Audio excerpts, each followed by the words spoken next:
ശ്രീ ഗണേശ ശാരദാ ഗുരുഭ്യോ നമഃ. ഓം ശ്രീ നാരായണ പരമഗുരവേ നമഃ.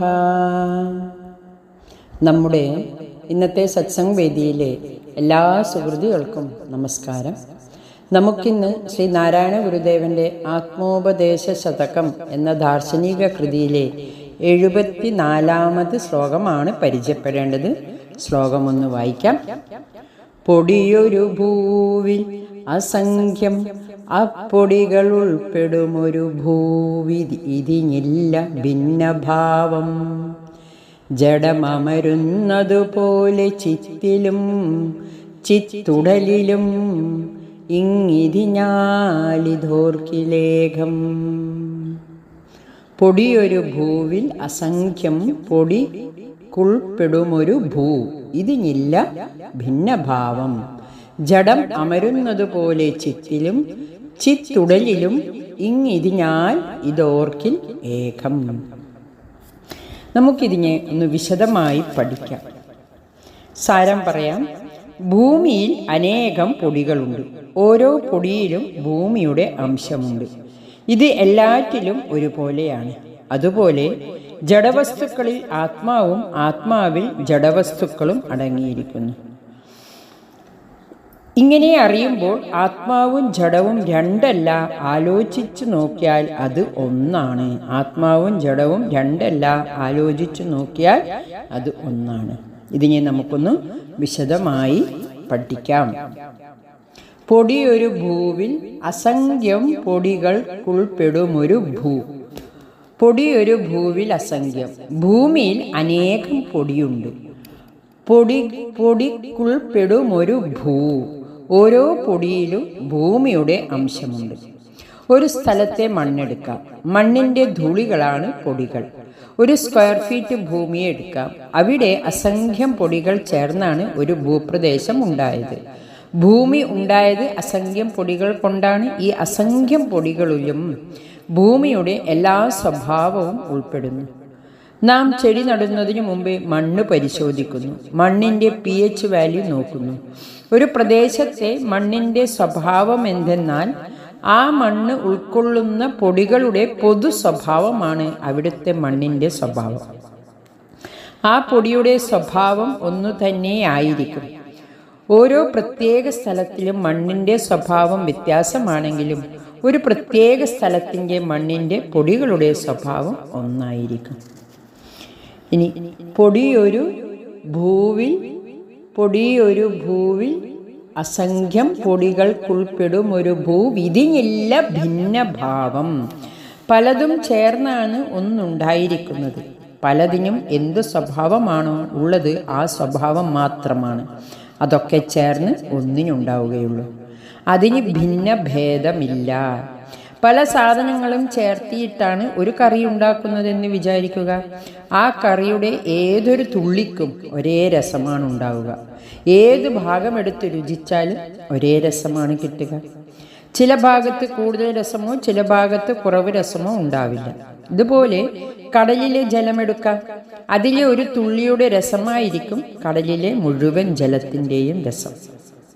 ഇതേപോലെ തന്നെയാണ് പ്രപഞ്ചത്തിലെ അനേകം വ്യത്യസ്ത വസ്തുക്കൾ ഉണ്ടെങ്കിലും അതിൽ പൊതുവായ ഒരു ഘടകമായ ചൈതന്യമുണ്ട്.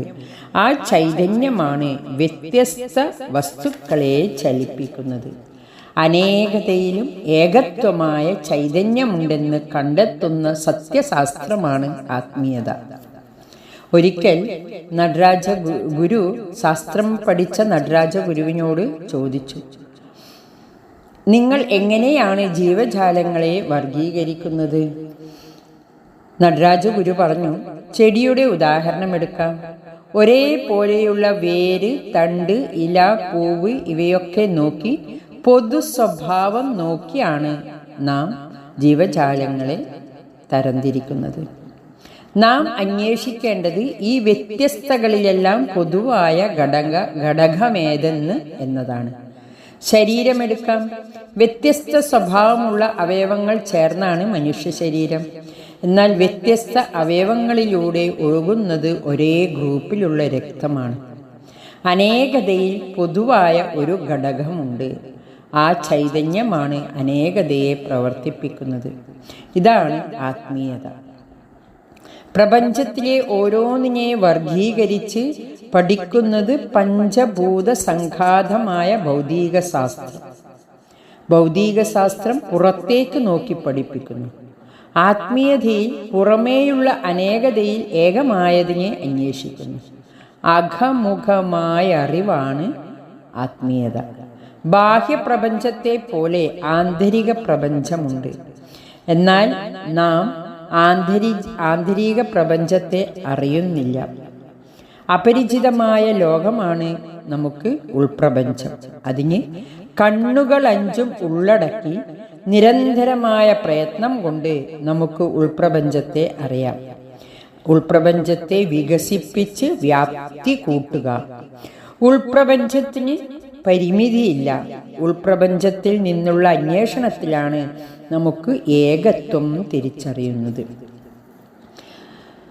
എങ്ങനെയാണോ പൊടിയും ഭൂമിയും തമ്മിൽ അന്തരമില്ലാതെ ഇരിക്കുന്നത്, ഏകമായിരിക്കുന്നത്,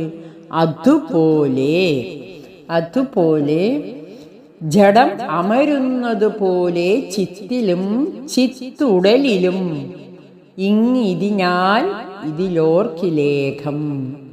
അതുപോലെ, അതായത് ഒരു ചിത്തും ജഡവും തമ്മിൽ ഒരു വ്യത്യാസവുമില്ല എന്നാണ് ഗുരു നമ്മെ പഠിപ്പിക്കുന്നത്.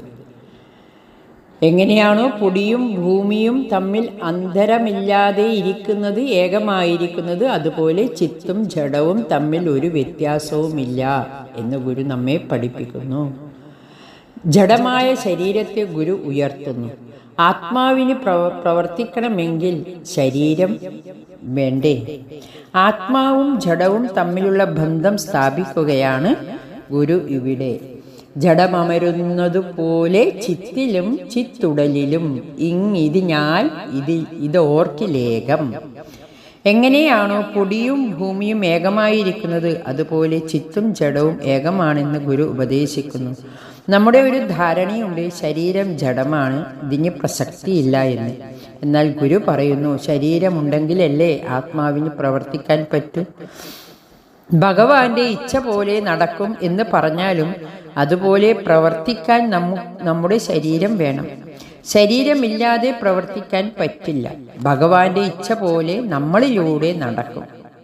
ശരീരം പ്രവൃത്തി ചെയ്യാനുള്ള ഉപകരണമാണ്. ശരീരവും ആത്മാവും തമ്മിലുള്ള ബന്ധം ഭൂമിയും പൊടിയും തമ്മിലുള്ള ബന്ധം പോലെയാണ്. ജഡമമരുന്നത് പോലെ ചിത്തിലും ചിത്തുടലിലും ഇങ്ങിതിനാൽ ഇതോർക്കിലേകം. ഭൂമിക്ക് പൊടിയില്ലാതെ, പൊടിക്ക് ഭൂമിയില്ലാതെ നിലനിൽപ്പില്ല.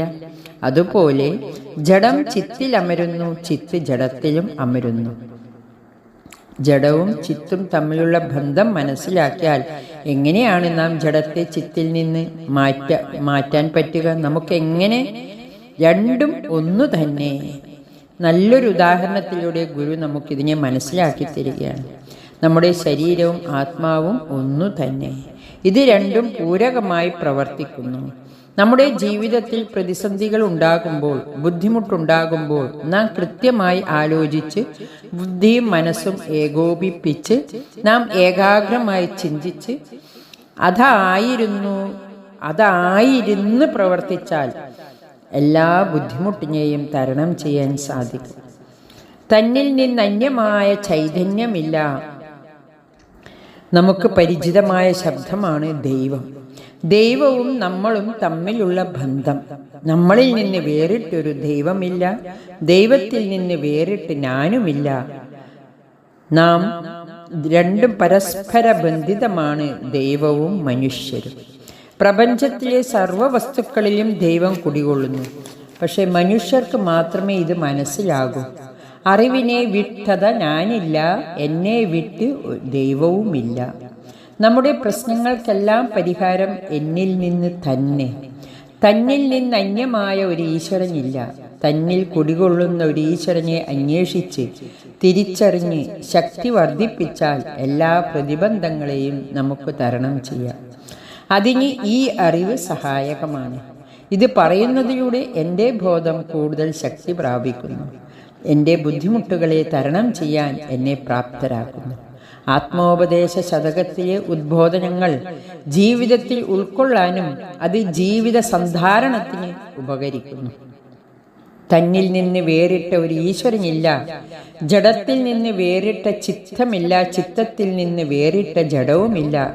ശരീരം എന്ന് പറയുന്നത് ദൈവം നിറഞ്ഞിരിക്കുന്നു, ആത്മാവ് നിറഞ്ഞിരിക്കുന്ന ഒരു വസ്തു. ചൈതന്യമാണ് ശരീരത്തെ സജീവമാക്കുന്നത്.